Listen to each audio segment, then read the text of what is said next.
bidang yang dibahas di jurusan IPA Biologi, baik itu tentang hayati, tentang nabati, dan seterusnya.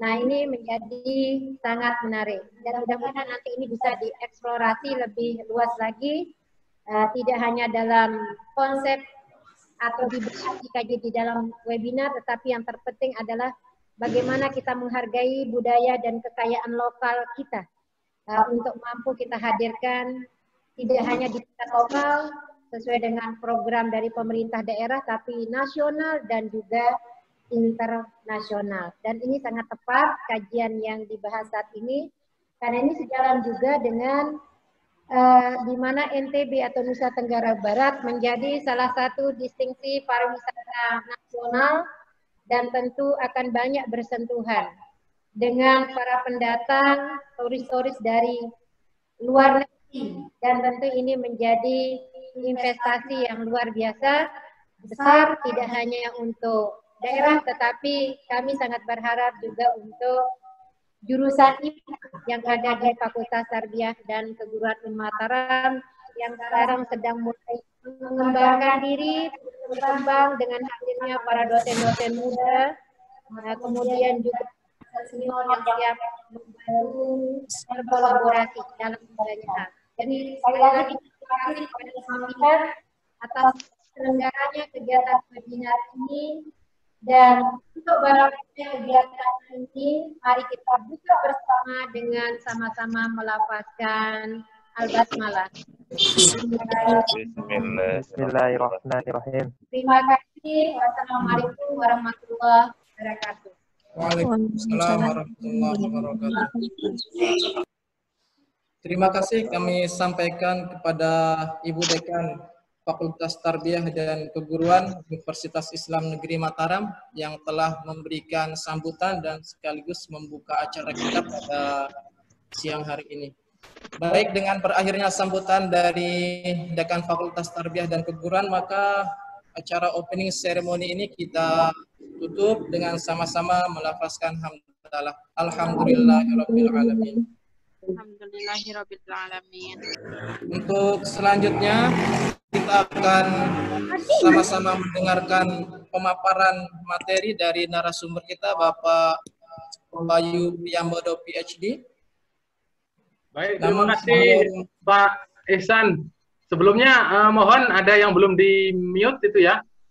Oh iya, tolong pada semua peserta di atau di mute secara sentral bisa.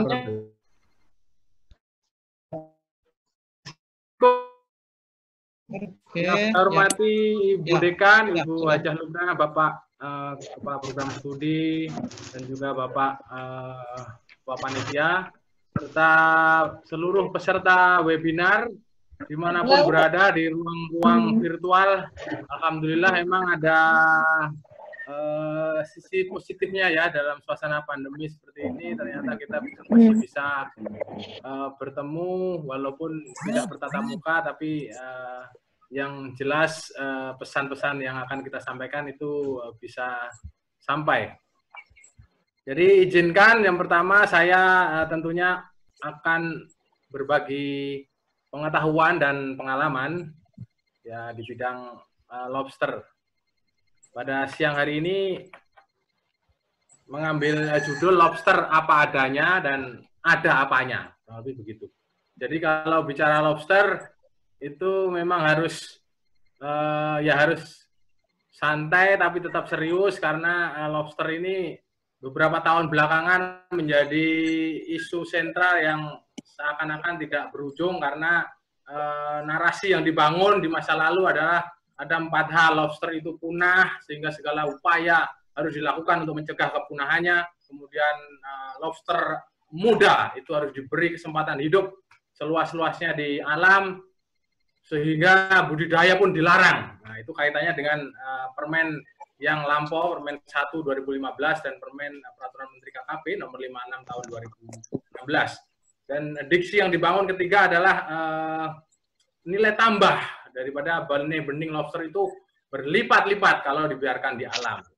Nah, seolah-olah semuanya hidup semua, padahal tidak seperti itu. Nanti saya akan sampaikan fakta-fakta itu Ya tentunya fakta itu ada yang manis, fakta itu ada yang pahit. Jadi nanti para peserta sekalian yang saya hormati bisa menilai dari apa yang saya paparkan. Dan diksi yang keempat yang dibangun adalah budidaya itu ruwet.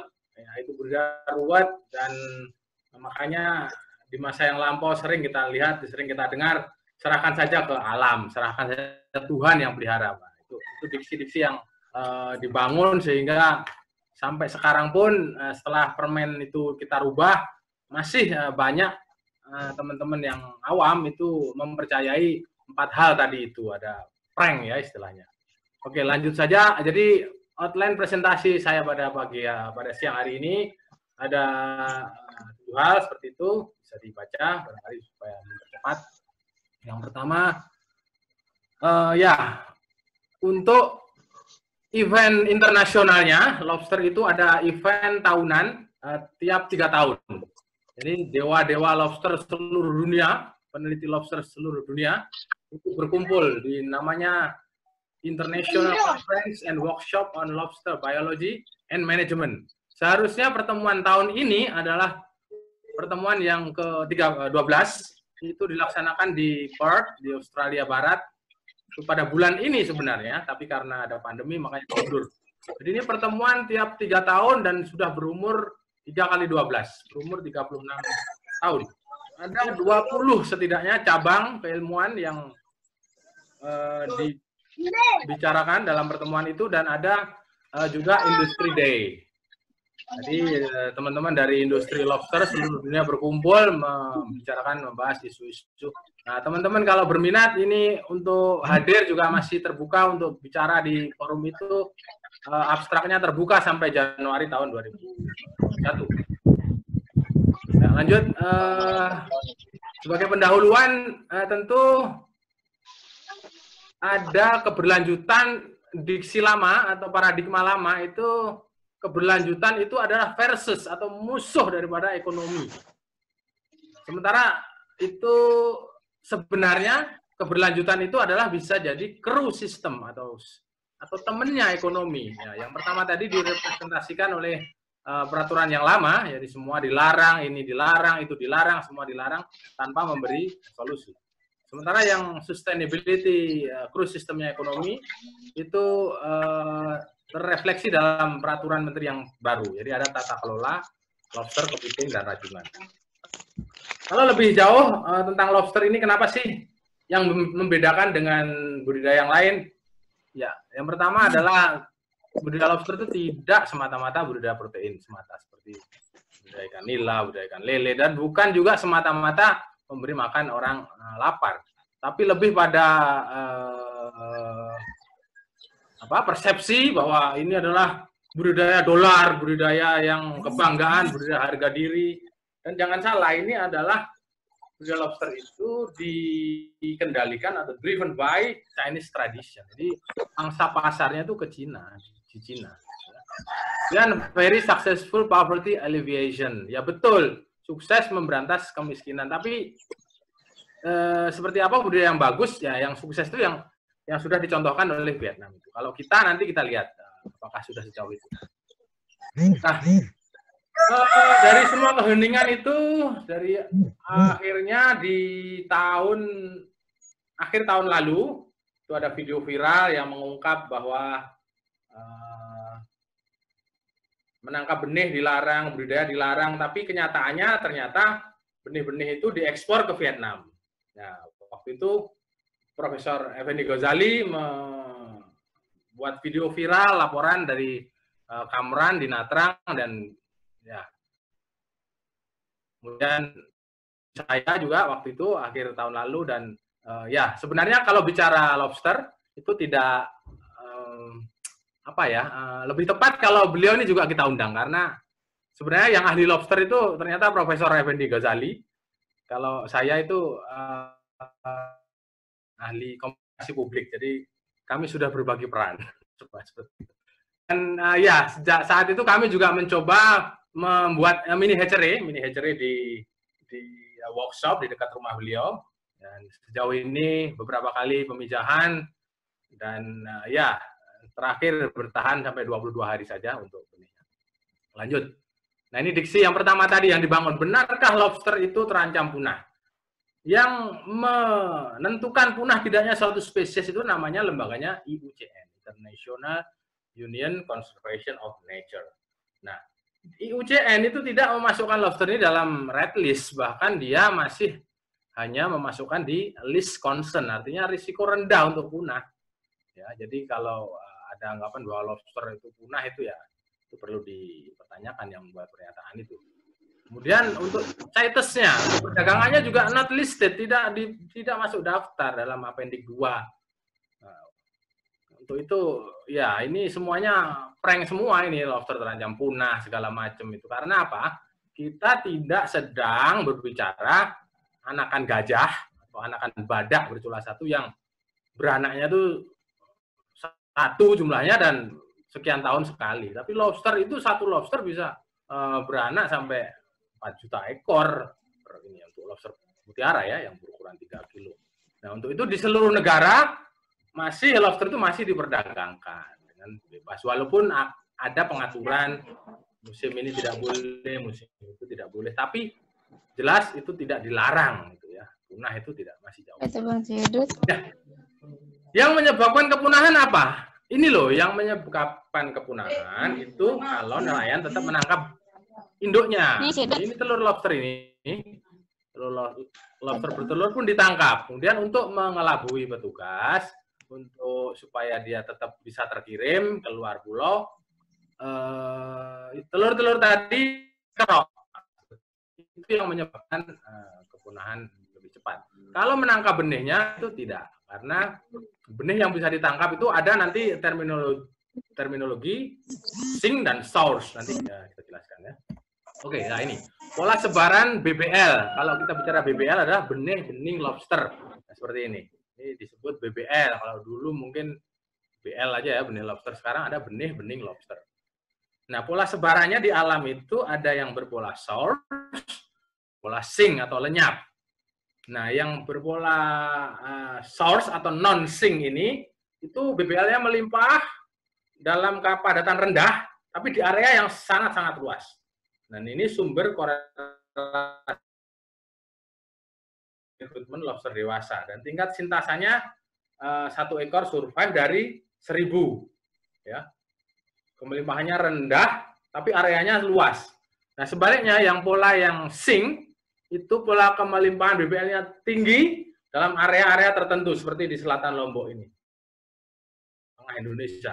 Di WPP, wilayah pengelolaan perikanan.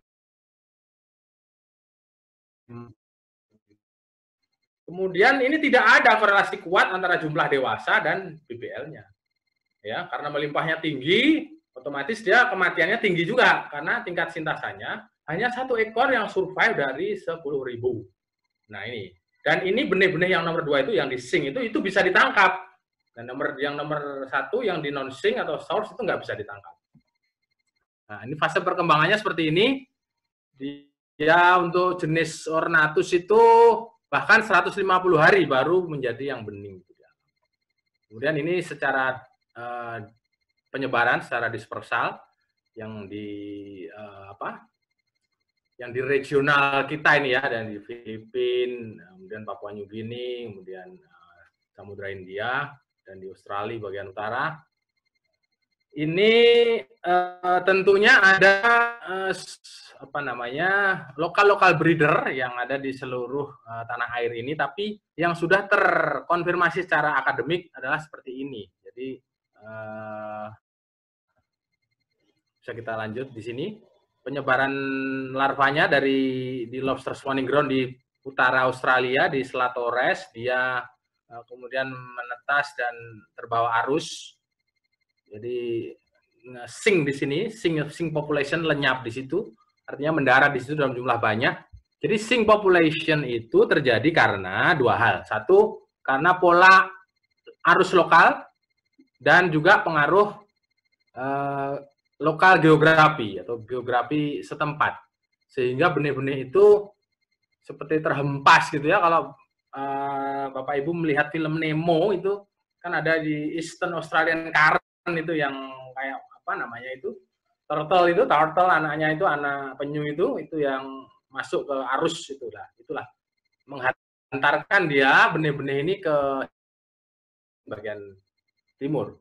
Nah, untuk yang di kiri kanan garis merah itu tentunya ada yang berpola source tadi. Nah, kemudian selanjutnya juga ada spawning ground di sini, ngesing di Vietnam bagian utara. Makanya terus kemudian ada yang muter ke sini, ada yang langsung dan ngesing di selatan kita. Dan juga ada sumber lain dari Samudra India. Nah, seperti itu. Jadi sing population ini kalau nggak dimanfaatkan, dia juga akan mati. Nah, contohnya ini. Nah, di satu sudut pulau kita itu kurang lebih area 15 kilo meter persegi itu setahun bisa 3 sampai 4 juta ekor BBL-nya. Nah, coba nanti ditanyakan kalau ada Bapak Ibu yang kebetulan berasal dari daerah sana, coba tanyakan. Jumlah benih yang sekian juta itu apakah berbanding lurus dengan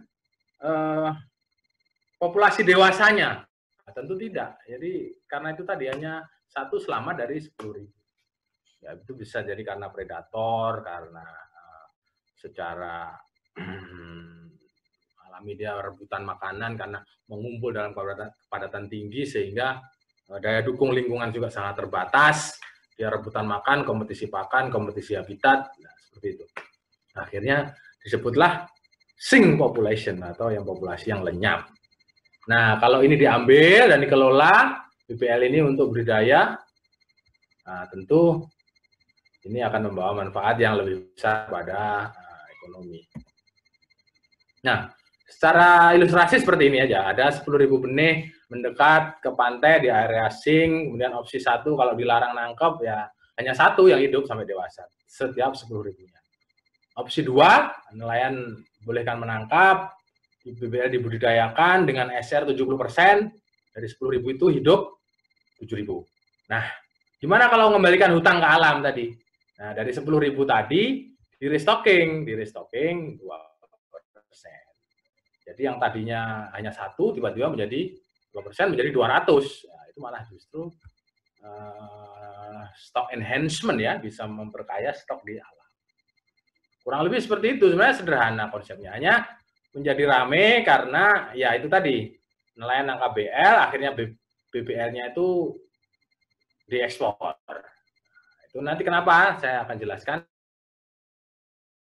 Negeri kita ini dengan banyaknya apa ya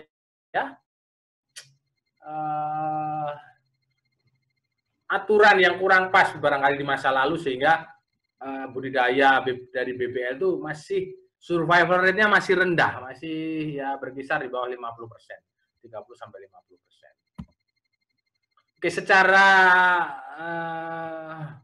ilustrasi seperti ini, revolusi perikanan budidaya, kalau kita biarkan saja induk itu menetas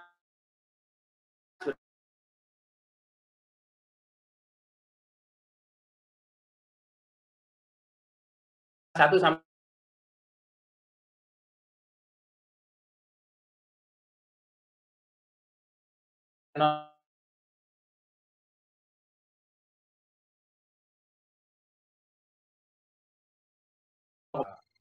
yang baik itu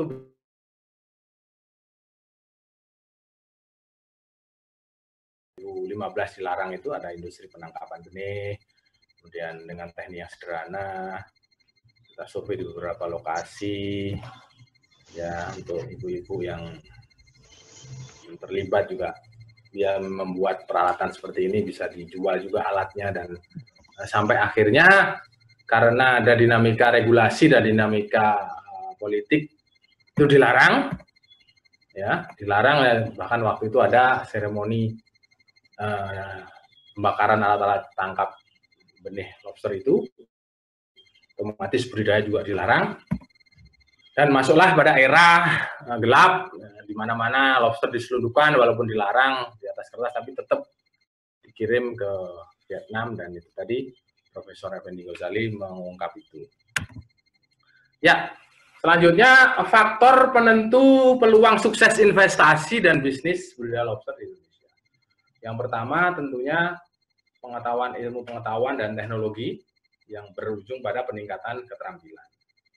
Dan berikutnya adalah efisiensi produksi. Selama produksi ini nggak efisien, masih kalah dengan produksi sejenis dari tetangga kita, tentu kita tidak akan sukses untuk berinvestasi. Karena begini, untuk lobster ini, ya yang ketiga pasar. Pasar di Vietnam itu tinggal dilempar di negara sebelah. Jadi gambarannya, biaya produksi 1 kilo lobster itu masih sama saja, sama dengan Vietnam biayanya, itu kita masih kalah, karena mereka lebih dekat ke pasar.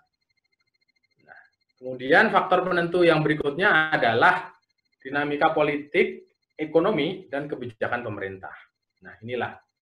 Ini sebenarnya 4 faktor ini, ekonom Peru itu pernah bersabda bahwa kecenderungan negara berkembang seperti Indonesia itu tidak mampu merubah potensi menjadi aset, kemudian tidak mampu merubahnya menjadi kapital. Nah, di sini saya ingin mengatakan bahwa contohnya nenek saya di kampung itu punya tanah yang luas, tapi tanahnya nggak bersertifikat, jadi nggak bisa jadi aset potensi itu.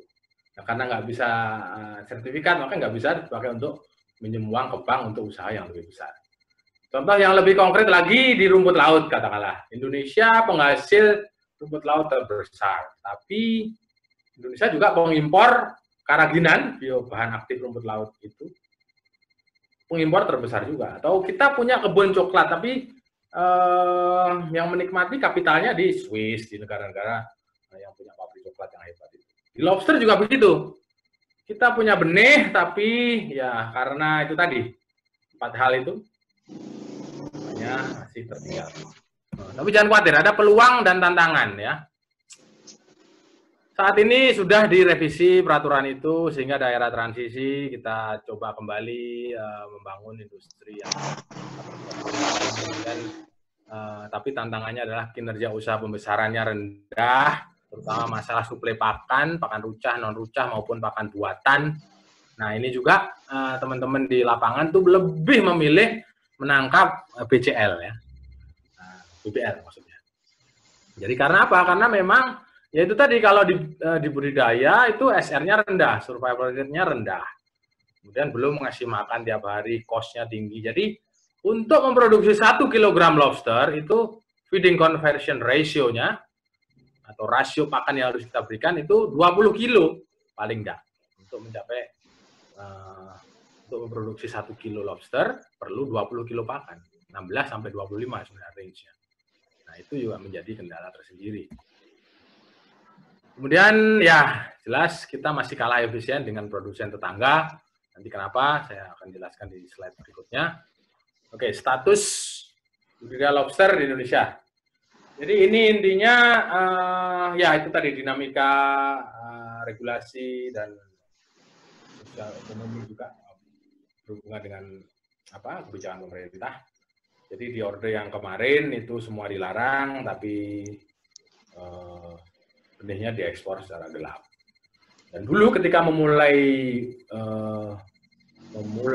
budidaya ini, pertanyaan besarnya adalah benihnya ada di mana. Nah, ternyata benih itu ada di banyak lokasi. Sing population di selatan Jawa itu juga cukup banyak, dan juga di sebelah barat Sumatera.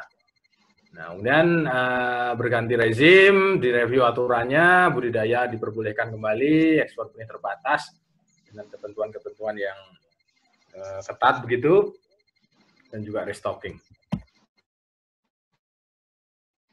Nah, kalau kita tarik garis ke belakang, itu dengan Australian Center International for Agricultural Research, itu kita sudah mendapat direkomendasi untuk ya terutama memang praktek-praktek pembesaran, kemudian pakan, itu yang harus diedukasi atau diimprove ya, dan juga nutrisi terutama untuk pakan pembesaran dan pendedaran.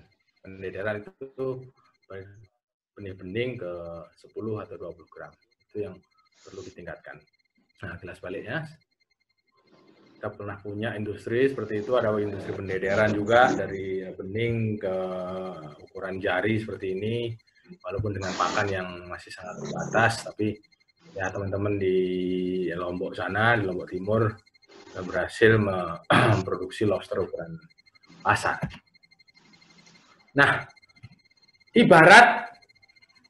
kita ibaratkan Jepang itu ya, yang sudah dibombardir waktu itu bom atom, kemudian kaisarnya waktu itu pengen membangun kembali Jepang itu, pertanyaan besarnya adalah masih berapa guru yang tersisa. Nah, di lobster juga setelah dilarang sekian tahun, kita identifikasi kembali berapa sih pembudidaya kita yang masih ada itu. Ya, ini ada ternyata data Agustus September 2020. Ini tidak hanya di Lombok ya, ini di seluruh Indonesia.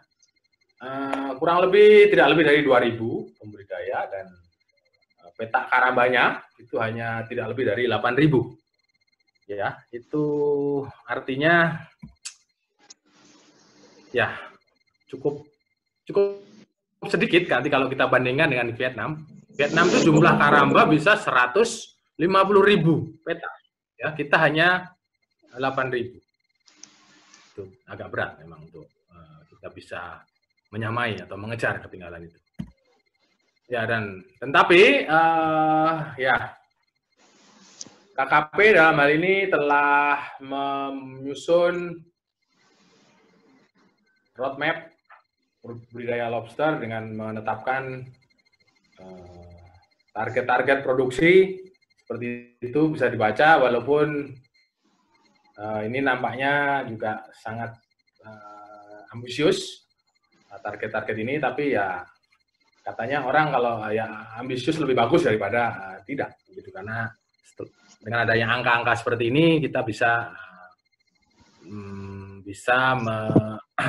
melakukan aksi-aksi untuk mencapai angka itu sehingga bisa terpenuhi. Ya, untuk pendaftaran pembudidaya lobster itu bisa melalui call center WhatsApp, namanya WhatsApp WA Gateway. Ini siapapun boleh mendaftar, mengirim, ini ada nomornya, nanti tinggal mengisi di dalamnya, diikuti aja, lalu masuk titik lokasi yang yang akan dilakukan budidayanya. Kemudian ya ini sekedar data saja, data terakhir ya, perusahaan eksportir yang sudah memiliki surat penetapan pembudidaya ada 61, tapi yang telah melakukan budidaya itu ada 37.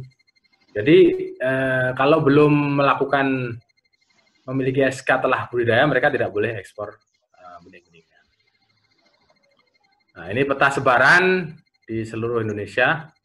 Ini Lombok tetap yang, NTB tetap yang terbanyak, itu pun tidak sampai 1.000 ya ternyata ya, yang terdaftar ya, hanya sekitar 841. Ya. Oke, kalau kita bandingkan dengan negara tetangga, jadi mereka itu negara sosialis ya, jadi relatif tidak, gejolak politik itu nggak terlalu banyak. Jadi ya dari dulu dia sebenarnya ini mulai tahun 96 ya, dia mulai membangun industri budidayanya. Jadi kalau kita lihat ini jumlah karamba itu meningkat, terus meningkat sampai 2019 ini bisa sampai, saya nggak kelihatan, bisa ya 150.000 petak ya, coba bayangkan, 1.000 petak. Kemudian produktivitas per jaring itu awal-awal dulu bisa sampai 45 kg lobster, tapi akhir-akhir hanya kurang lebih 15 kg. Jadi memang ada perbedaan di jaring yang digunakan. Baik itu kalau di Vietnam dia jaringnya lebih dalam, bisa sampai kedalaman 8 meter. Sementara di kita hanya kurang lebih ya 3 meter ya. Itu produktivitas kilogram per jaring. Kemudian produksi tahunannya, bisa Anda lihat di situ, dia produksi realnya seperti ini. Jadi konstan ya, di atas 1.000 ton, 1.000 metrik ton per tahun. Ya, dengan produktivitas yang per jaring yang lumayan lumayan tinggi tadi ini ya, produktivitas per jaringnya bisa Ya, rata-rata 15 kilo yang terakhir-akhir, tapi sebelumnya bisa sampai 25 kilo. Nah, sementara aqua produksinya bisa sampai di atas 1000.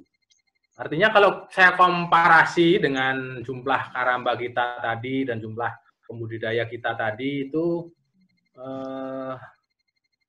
dari setiap petak itu kalau hanya 790 petak, 7.900 petak atau 8.000 petak ya kita miliki tadi di seluruh negeri ini. Itu kalau mau memproduksi 1.377 ton tadi itu perlu setidaknya satu petak itu 172 kilo. Dan itu kayaknya kok mustahil ya. Kemudian juga kalau jumlah pembudidayanya hanya kurang dari 2.000 untuk mengejar target 1.377 ton, itu rasa-rasanya satu orang harus memproduksi 750 kilogram lobster, dan itu saya sangat yakin itu tidak mungkin tercapai. Baik, selanjutnya fakta di lapangan. Dari aspek ekonomi memang teman-teman kita di Lombok sana dia tidak menghitung kos pakan dan kos tenaga kerja itu. Tapi demikian ketika kita masukkan dalam analisa ekonomi itu PCR-nya masih lumayan tinggi, jadi 1,7 sampai 1,2, tapi ada yang 0,9. Artinya tiap Rp1 yang kita investasikan itu ya ada yang kembali 0,9, ada yang kembali 1,2 sampai 1,7. Dan analisa sensitivitasnya dia faktor-faktor yang mempengaruhi bahwa PCR itu bisa di atas 2 kalau harvest price-nya atau harga panennya tinggi, tapi juga itu rentan ketika ada penyakit, begitu bisa di bawah 1. Oke, yang berikutnya adalah aspek pasar. Tentunya ya dominasi pasar Cina itu tidak bisa terelakkan, bahwa di sana ada budaya makan longxia, namanya udang naga, dan naga itu lambang kemakmuran dan lambang keberuntungan. Bikin dulu, saya minum dulu. Kemudian ya, karena situasi pandemi ini pasar juga belum stabil, dan juga ada fluktuasi suplai dari lobster dari perkenan tangkap. Dan kita harus mengakui bahwa promosi produk ini masih lemah. Nah, namun demikian ada peluang pasar lokal. Ya, di domestik di Bali itu 8.000 turis setiap hari datang. Kemudian juga mungkin di Lombok bisa kita kombinasikan dengan ekoturism begitu mungkin ya. Nah, coba kita melihat panen atau pasar di Vietnam ini sebelum COVID. Jadi mereka yang mutiara, Ornatus itu mutiara, Homarus itu pasir, dia di atas 500 gram per ekor itu untuk pasar ekspor. Kemudian Homarusnya 200 gram per ekor up itu untuk pasar domestik ya, di pariwisata di Provinsi Can Hoa di Nha Trang itu tempat lokasi budidaya lobster itu memang ada 5.000 turis Cina datang tiap hari. Ya, jadi nggak heran kalau pemandangannya seperti ini, ada lobster kaki 5. Ini fluktuasi harga lobster bisa dilihat, ini ya ini sebelum COVID ya, sesaat ini kemudian jatuh, Agustus jatuh, September naik lagi, Oktober ini naik lagi. Nah, hanya ukuran kecil dulu nggak ada, ukuran 1 sampai 2, sekarang nggak boleh. Sekarang minimal itu untuk pasir 155 ya, 155 gram. Nah, kalau dulu mulai dari 60 gram sebelum 2015 itu boleh ditangkap. Dan ukuran yang lebih kecil itu lebih mahal. Lebih mahal.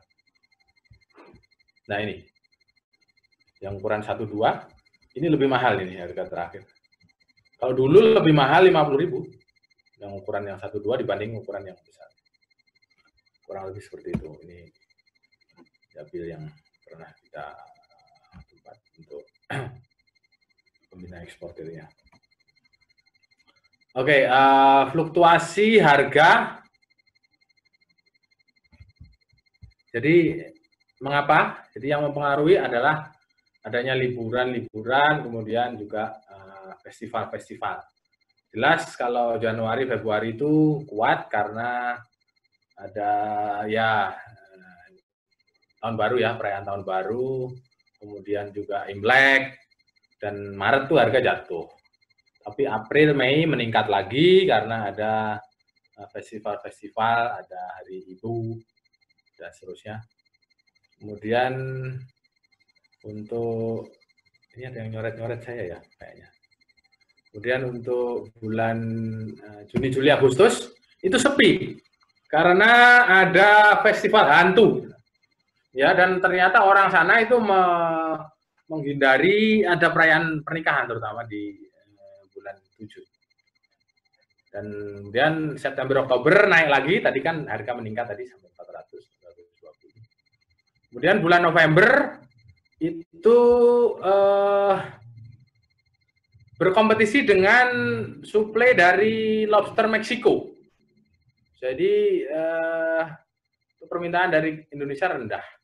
Karena ada suplai lobster Meksiko, ya Panurus argus itu mulai meningkat di sana yang membanjiri pasar Cina. Nah, Desember meningkat lagi. Saya rasa itu dulu, kemudian ini mitos harga BBL. Dulu juga ini mitosnya 150.000 per ekor di Vietnam, tapi faktanya kan enggak seperti itu. Faktanya hanya rata-rata 5%, $5 sampai yang pasir $1,5. Bahkan itu di bulan-bulan ini kalau normal itu sudah hanya 0,3, 0,5 ya, $0,5 itu per ekor di Vietnam. Nah, tadi kemarin sudah saya usulkan untuk bulan-bulan ketika harga itu rendah di Vietnam sana, itu ekspor ditutup, bisa digunakan untuk membesarkan industri budidaya di dalam negeri. Ya, karena yang benih yang seperti ini juga nggak dikehendaki oleh pasar. Pasar hanya mau yang bening. Oke, aspek sosial ini yang di Lombok, ini data-data di Lombok. Oke, lanjut saja. Aspek teknis, padat karya. Oke. Ya, intinya masih struggling kita ya dengan input dan output yang nggak sebanding itu. Karena kalau tidak seperti yang apa ya, budidaya itu benar-benar menguntungkan begitu. Bahwa dia memberi manfaat ekonomi ya, tapi ketika survival rate-nya masih sangat rendah, nah itu tentu ada sebenarnya peluang ekonomi yang hilang. Ya ini kenyataan di teman-teman kita di lapangan, dia menggunakan pakan itu sangat terbatas. Bahkan ada yang dikasih ikan asin, karena suplainya nggak konsisten ya. Kadang-kadang musim tertentu itu melimpah, musim berikutnya nggak ada, jadi diawetkan dengan garam. Apa ini salah? Ya nggak juga, karena mereka ya namanya masyarakat ya, untuk mereka bertahan hidup. Jadi bisa dibayangkan kalau lobsternya makan ikan asin seperti ini, ya bisa dibayangkan lah. Manusia aja mungkin kalau kebanyakan makan ikan asin juga telinganya kedok gitu ya, budek. Kalau lobsternya juga kurang tahu itu. Dan dikasih makan keong sawah juga, ini secara nutrisi sangat-sangat kurang gitu. Nah, lobster itu harus proteinnya tinggi ya, di atas 50.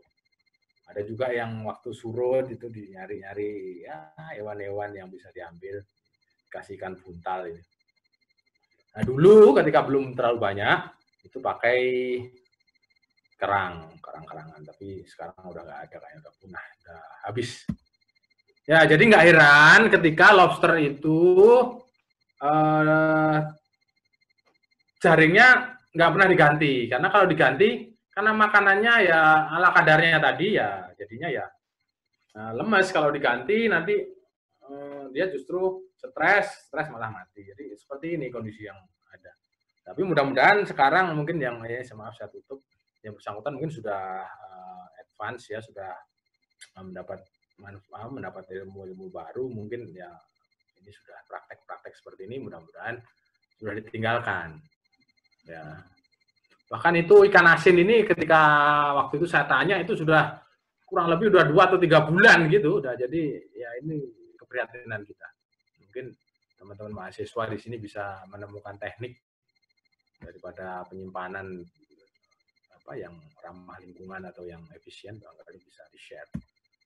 Nah, kalau di Vietnam itu pakan lobster itu beragam. Pastinya ada 3 jenis pakan, 3 komponen. Yang pertama adalah moluska, kemudian ada krustase, dan tetap ada ikan. Ya. Karena kenapa harus pakai ikan? Karena durasi pemeliharaan itu kan panjang. Kalau dikasih moluska dan krustase terus, keuntungannya tidak besar. Ya, ini FCR-nya 20, sama FCR tetap 20. Bahkan karena terlalu banyaknya di sana di Vietnam itu dampaknya apa? Muncul faktor penyebab penyakit. Dan beberapa pembudidaya sudah menambahkan suplemen. Nah, performa lobster budidaya, ya ini harus saya sampaikan bahwa ya ini di Vietnam dia sanggup ya pelihara sampai 1 kilo per ekor gitu dengan performance yang mirip dengan dari alam, tapi untuk ya di kita ya ini kalau pelihara sampai 1 kilo rasa-rasanya tidak semua sanggup gitu. Dan rata-rata ini ya rata-rata yang produknya seperti ini. Jadi bukan merupakan produk yang sempurna begitu. Ya tergantung dari skill keterampilan masing-masing pembudidaya kita. Ada yang rajin juga bagus, ininya nggak pucat seperti ini, nggak besar kepalanya, durinya banyak, gitu kan. Tapi ya rata-rata memang perlu sentuhan peningkatan kualitas. Nah kita bandingkan ini adalah konstruksi KJA di Vietnam, dia pakai penutup, dia pakai jaring yang ditenggelamkan, kemudian di Lombok ya kita kurang lebih sama juga ya 3x3. Tapi di Vietnam dia sudah menjadi rumah kedua, dia ada rumah yang semi permanen dengan ada televisi, alat-alat hiburannya gitu. Bandingkan dengan kita mungkin ya jaga malam saja. Nah ini penampakan yang lokasi budidaya di Lombok Timur. Kalau kita lebih lihat lebih dekat lagi seperti ini, jadi yang kurang lebih 7.000 petak karamba tadi ya, seperti ini ada ngumpul di daerah ini. Dan ini juga sebenarnya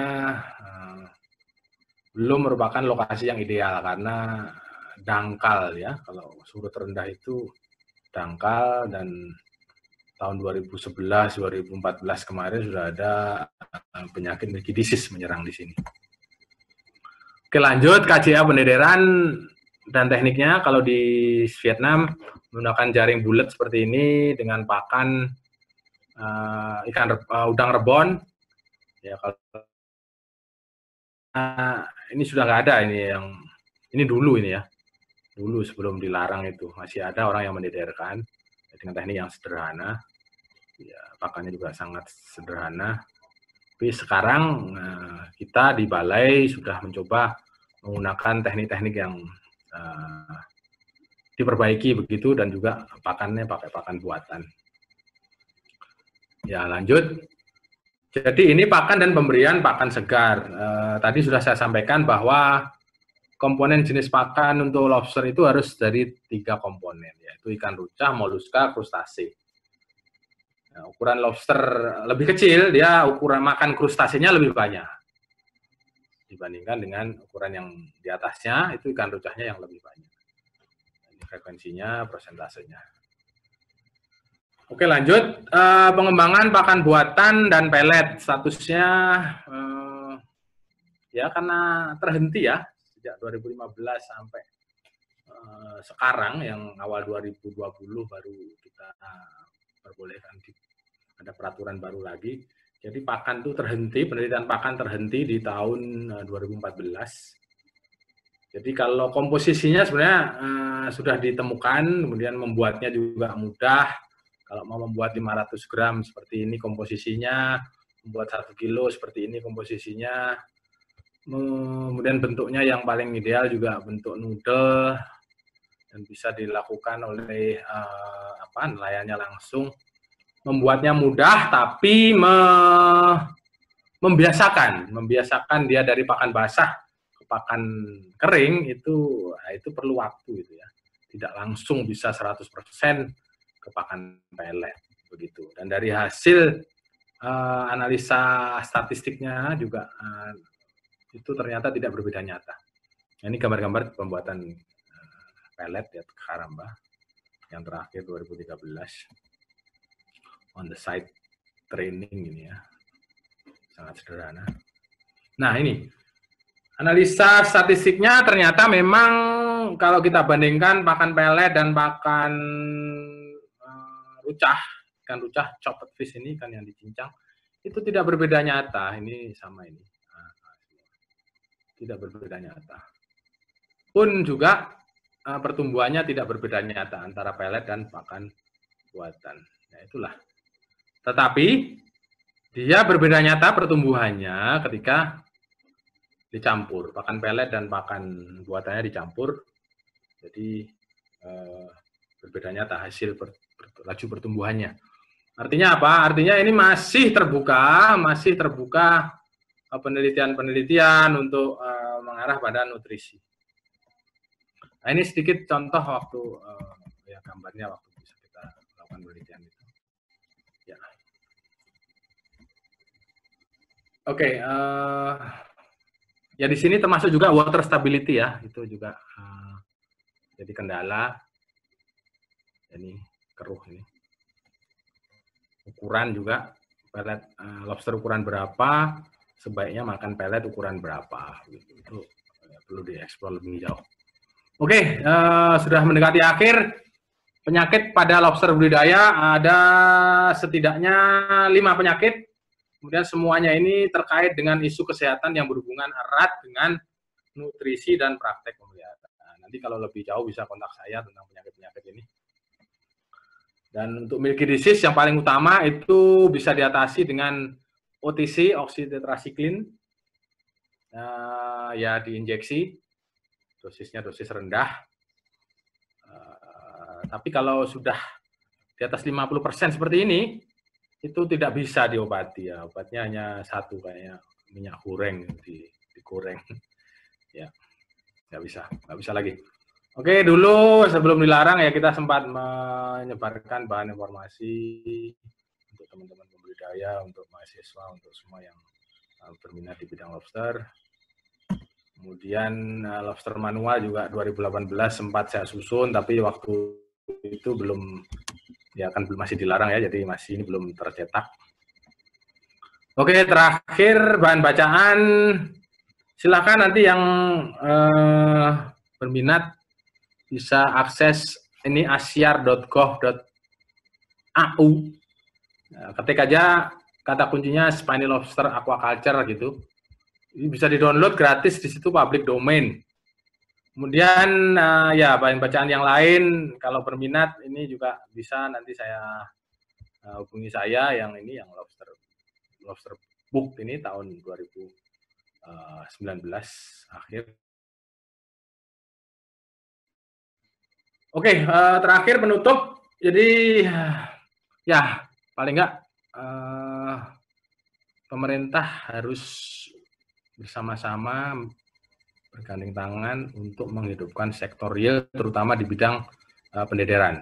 Kemudian pembesaran yang menguntungkan ini dengan bekerjasama dengan universitas-universitas, dengan badan riset, kemudian juga bekerjasama dengan pabrikan pakan pelet nasional, dan yang nggak kalah penting juga menggandeng investasi korporasi, terutama luar negeri itu untuk mau berbudidaya di Indonesia di bidang budidaya. Oke, kemudian ya pemerintah harus mendukung proyek research and development atau setidaknya copy and development juga sudah cukup. Yang nggak kalah penting master plan ini, master plan untuk pengembangan budidaya lobster itu harus melibatkan sinergi lintas sektor, dan selanjutnya ya termasuk melibatkan teman-teman penyuluh perikanan di daerah. Ya, saya rasa itu, kemudian ya paling nggak mendorong penguatan kapasitas pembudidaya, termasuk mendorong kemampuan teknisnya ya.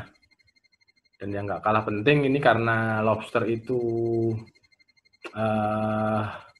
pasarnya internasional dan paling enggak yang membuka peluang pasar dari barangkali dengan promosi-promosi yang gencar. Saya rasa itu. Terima kasih atas perhatiannya. Mohon maaf kalau ada kekurangannya, terlalu panjang presentasi saya. Waktu saya kembalikan pada Pak Ihsan. Silakan.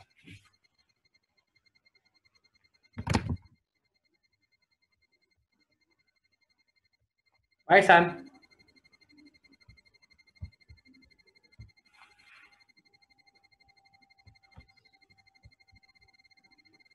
Pak Ihsan, silahkan Pak Ihsan.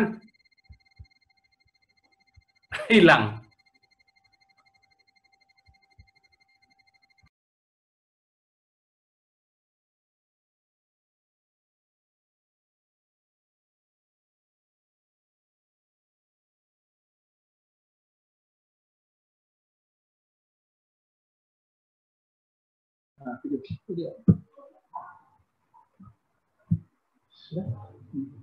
Baik, terima kasih atas penyampaian materi yang disampaikan oleh Bapak Bayu Priambodo PhD. Sangat banyak ilmu dan pengetahuan yang sudah disampaikan oleh beliau.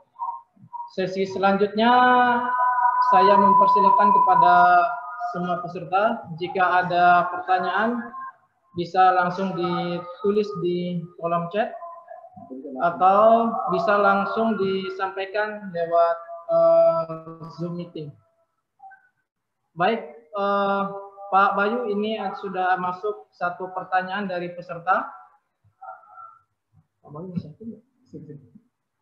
Saya bacakan dari Wahyu Bintang Ilahi dari Universitas Mataram. Assalamualaikum, izin bertanya Pak Bayu, bagaimana cara agar waktu budidaya lobster ini bisa lebih cepat daripada biasanya? Karena dari yang saya lihat, nelayan sekarang lebih senang menjual benih ketimbang membudidaya. Itu pertanyaannya Pak Bayu.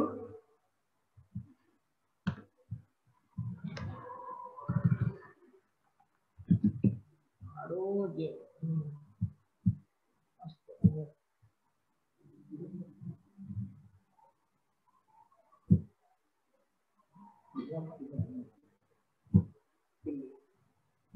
Mana bang?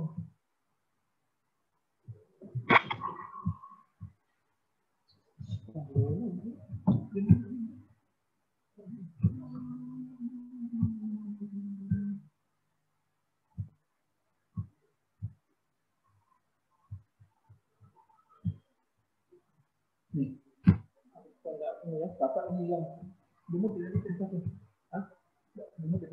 Bagaimana ininya? Dia pengaturan. Belum dianmut ya? Maaf. Sudah ya. Oh ya. Begini, saya ulangi lagi. Jadi, bagaimana cara agar waktu budidaya lobster lebih cepat daripada waktu biasanya? Begini, ini Mas Wahyu Bintang ya. Jadi itu memang kendala budidaya itu seperti itu. Kendalanya waktu. Ya. Dibandingkan dengan yang menjual benih itu kan udah harian itu uang dapat. Kalau budidaya itu harus dibangun. Budidaya itu harus memiliki mental budidaya. Nah, memang itu yang berat. Itu yang berat. Di samping harus ada modal yang kuat. Karena itu tadi, untuk memproduksi 1 kilo lobster itu perlu pakan 20 kilo. Nah, itu belum kena kematiannya juga. Kalau pelihara 10 tinggal 3. Belum lagi biaya yang lain-lain. Nah, kalau budidaya yang sudah standar di Vietnam, mereka itu SR-nya udah tinggi ya. Pelihara 1000 bisa 100.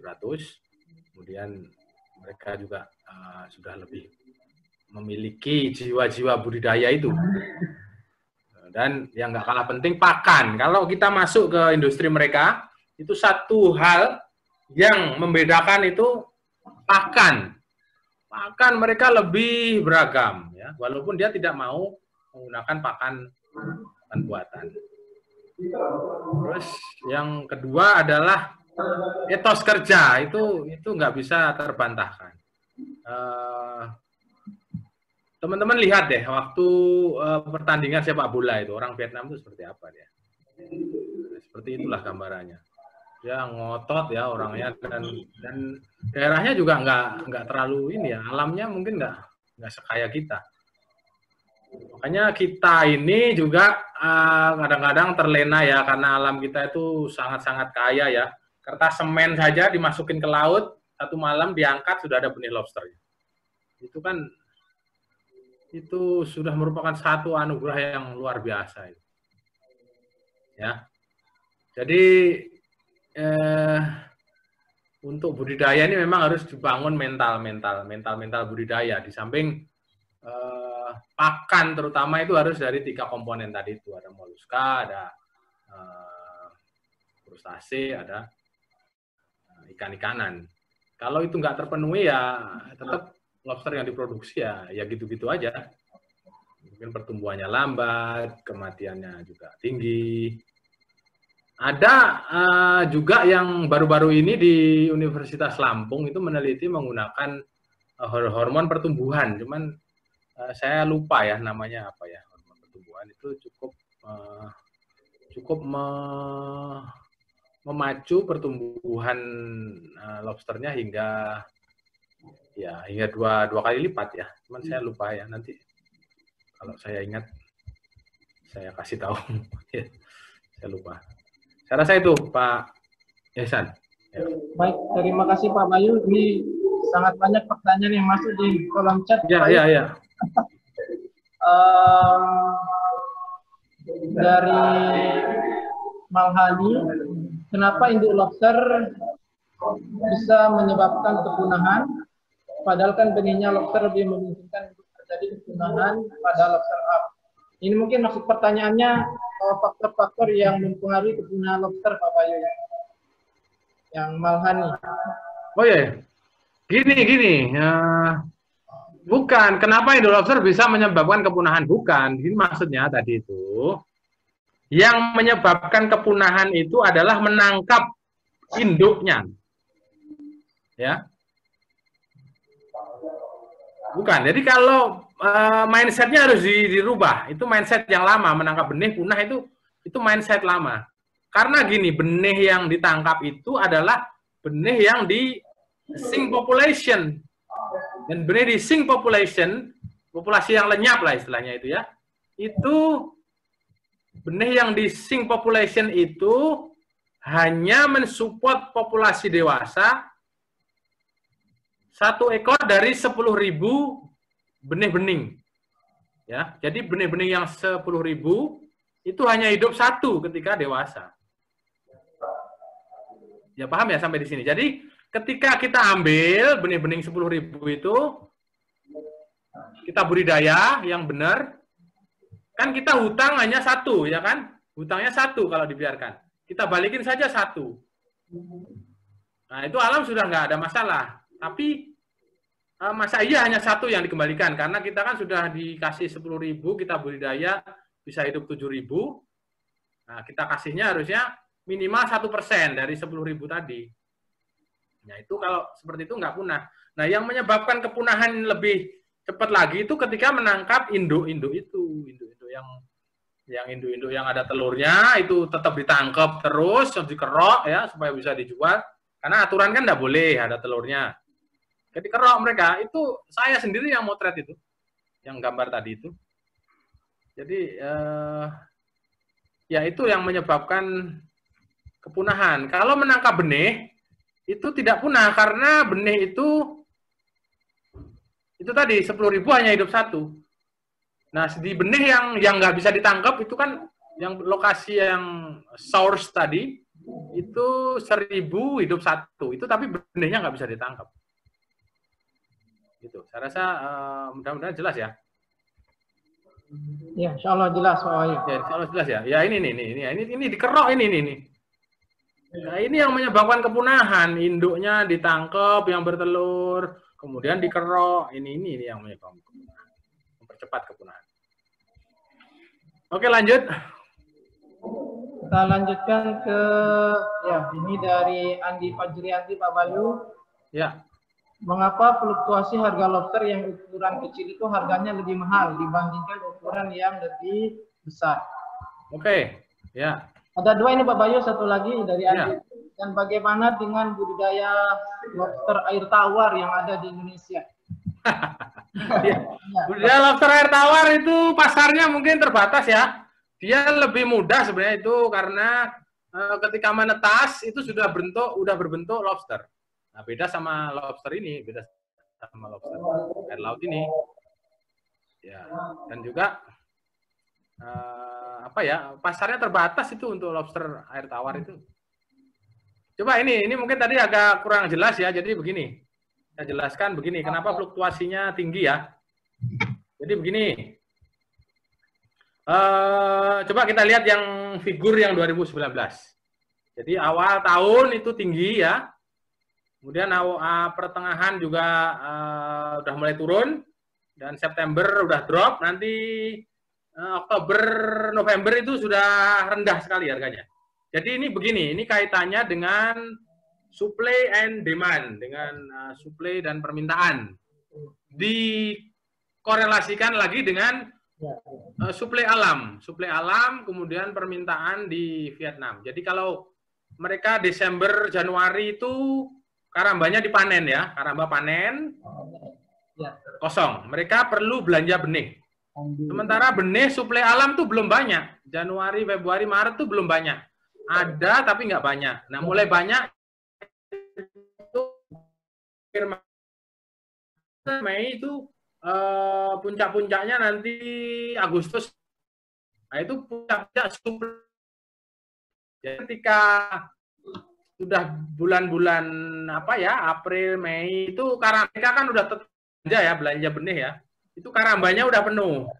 Nah, ketika karamba udah agak jenuh, nggak perlu belanja lagi, tapi suplai ini banjir. Suplai dari alam kan banjir. Agustus, September itu banjir, makanya karena berlaku hukum ekonomi, suplainya meningkat, demandnya kurang, harganya jatuh. Nah, seperti itu. Itu yang menyebabkan fluktuasi. Jelas ya? Baik, terima kasih Pak Bayu atas tanggapan yang sudah disampaikan. Ini sepertinya masih ada 3 pertanyaan, Pak. Iya, silakan. Yang dari Evi ini, cara mengatasi keterbelakangan kita dalam budidaya dibandingkan dengan negara-negara tetangga yang seperti Vietnam, Pak. Gimana cara mengatasi keterbelakangan budidaya kita, Pak? Ya, itu memang tanggung jawab pemerintah ya. Jadi itu tadi yang udah rasa-rasanya memang sabda dari ekonom Peru tadi itu. Ekonom Peru tadi itu mengatakan ya kecenderungan negara berkembang seperti Indonesia. Tapi Vietnam pun juga negara berkembang. Tapi dia memiliki keunggulan tadi, pasar sama tidak adanya gejolak atau dinamika ekonomi, politik itu dan regulasi. Mereka itu negara sosialis yang kalau pimpinannya ngomong ya udah seterusnya dia turuti, kalau enggak dibedil itu kepalanya itu. Nah, kalau negara kita memang ya itulah kenyataannya. Tapi ya mudah-mudahan dengan apa yang saya sampaikan di sini semua tercerahkan bahwa kita itu terlalu terlena dengan kekayaan sumber daya alam kita, sehingga kita ya akhirnya seperti terabaikan bahwa ini sumber daya ini harus dikelola dengan baik dan digunakan untuk membesarkan industri budidaya di dalam negeri. Karena begini, kalau kita itu tadi sudah saya bilang ya, kalau kita budidaya dengan biaya sama saja ya, sama dengan Vietnam, itu masih kalah kita itu, masih kalah secara tidak efisien masih. Ya, tapi sebaliknya ketika budidaya kita itu sudah biayanya sudah lebih efisien, nah itu baru kita memenangkan pertandingan global itu. Jadi juga apa ya, saat ini kita sudah mengacu ke situ, kita buat roadmap budidayanya, sinergi dengan lintas sektoral. Ya rasanya memang perlu waktu deh untuk mengatasi keterbelakangan kita ini. Ya, perlu waktu. Begitu Pak Ilham, Pak Ihsan. Baik, mudah-mudahan bisa dipahami oleh penanya. Ini selanjutnya pertanyaan tentang penyakit Pak Bayu. Ya. Red body disease, faktor yang menyebabkan terjadinya penyakit tersebut, apakah ini murni karena faktor lingkungan atau ada faktor lain yang mempengaruhinya? Ya, red body disease, sebentar ya.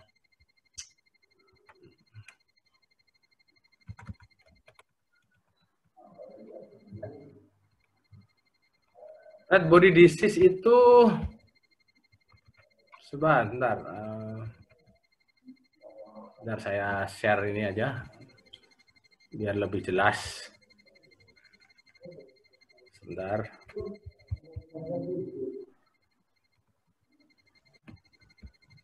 Oh.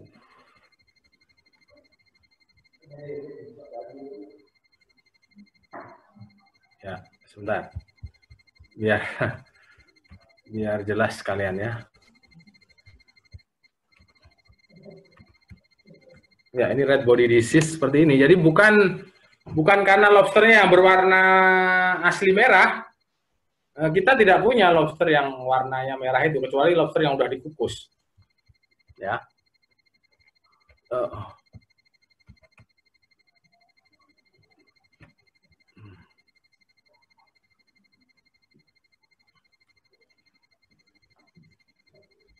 Ya. Dia nyerangnya Februari sampai Agustus, berdampak pada semua stadia, tapi stadia awal itu yang lebih terinfeksi, mortalitinya cukup tinggi. Ya. Ini Vibrio ya, ternyata ya. Vibrio yang menyebabkan itu. Ciri-cirinya mungkin bisa disampaikan Pak Bayu. Kelihatan nggak? Ini kelihatan ya? Ya, kelihatan ya. Ya, ciri-cirinya tentunya merah ini, kemerahan. Ini kan kemerahan ini. Kalau yang sehat itu seperti ini yang sehat. Nih, ini lobster mutiara ini sehat. Ya, kemerahan seperti ini, kemudian seluruh sekujur bodinya itu berwarna merah. Ya, ini. Ini pencegahannya kalau treatmentnya pakai ini doxycycline, kayak antibiotik gitu ya. Ya, pencegahannya mengambil kembali sisa-sisa pakan itu di bawah jaring itu, kemudian mengurangi kepadatannya, kemudian meyakinkan bahwa pergantian air itu lancar begitu. Ya, kemudian ya mengurangi ini handling yang kasar. Ya, saya rasa cukup jelas. Ya, baik. Terima kasih atas jawabannya Pak Bayu. Yang selanjutnya ini dari Megawati. Nah, ini terkait ekspor. Apa ini? Ekspor lobster.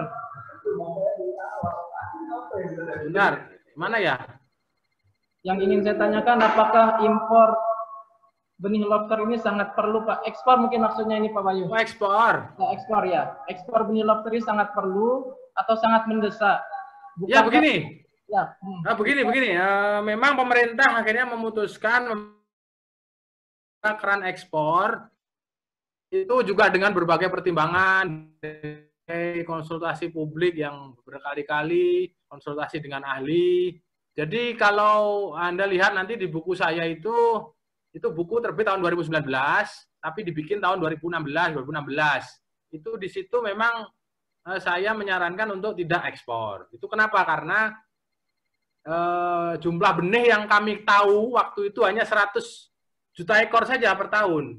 Nah, ternyata belakangan ada penelitian dari Badan Riset Kelautan Perikanan itu jumlah benih kita, karena waktu itu saya surveinya hanya di selatan Jawa. Jumlah benih kita itu ternyata 850 miliar ekor. Sementara kebutuhan Vietnam itu hanya 70-80 juta ekor per tahun. Jadi kalau 850 juta diambil 70 juta, maaf 850 miliar loh, bukan juta ya. 850 miliar itu penelitian di RSDM dan hanya diambil 70 juta untuk ekspor. Itu kan sangat-sangat kecil. Itu satu. Yang kedua, jumlah karamba. Jumlah karamba kita tadi 8.000 ekor, 8.000 petak ya. 7.900 sekian. Itu dia karamba itu hanya muat 200 ekor per petak. 200 ekor kali 8.000. Itu hanya 1.600.000 ekor saja. Sudah penuh sebenarnya itu. Nah, produksi harian dari seluruh WPP NRI, WPP wilayah pengelolaan perikanan Indonesia yang ada sink population-nya, itu satu hari bisa 500 sampai 1,5 juta ekor per hari. Nah, artinya ya kita ambil peluang ini walaupun ekspor ini tidak seterusnya. Tadi kemarin Pak Menteri sudah menyampaikan bahwa ini ada batas waktunya sambil memperbaiki industri budidaya di dalam negeri. Kita buka peluang ekspor benih untuk ujung-ujungnya untuk nelayan juga. Saya rasa itu. Jadi kalau ditanya perlu atau tidak, ya ini masa pandemi juga itu bagus untuk sumber daripada nelayan-nelayan. Ekonomi masyarakat. Saya rasa itu Pak Ihsan, ya. Baik, terima kasih atas. Jadi, Pak, barangkali bisa dianu aja kalau yang belum. Masih banyak ya? Iya, sepertinya tinggal. Wih, masih banyak, Pak. Satu lagi barangkali, yang paling ini barangkali, silakan. Akan kami pilih, Pak Bayu, pertanyaan. Ya, bisa dikirim ke saya, nanti saya balas lewat email. Satu lagi, silakan. Bagi peserta yang belum sempat dijawab langsung akan dijawab secara tertulis oleh narasumber. Ya, nanti panitia kasih saya lewat email ya, biar. Ya. Nah. Kami pilihkan pertanyaan dari ini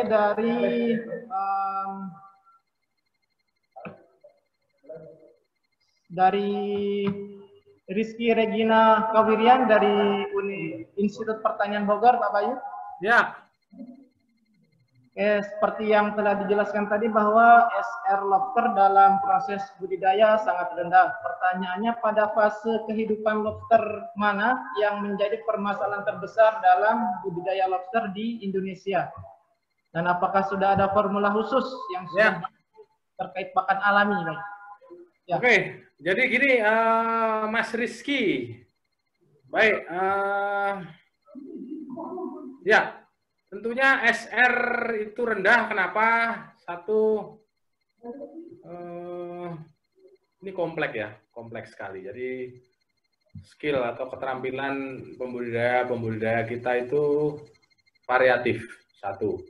Yang kedua, di masa lalu 5 tahun mereka nggak boleh melakukan itu. Tentunya skill yang dulu masih struggling pun masih berjuang itu. Saya tidak yakin apakah itu mereka bisa dengan cepat mengembalikan keterampilan yang dulu pernah mereka punya. Itu satu.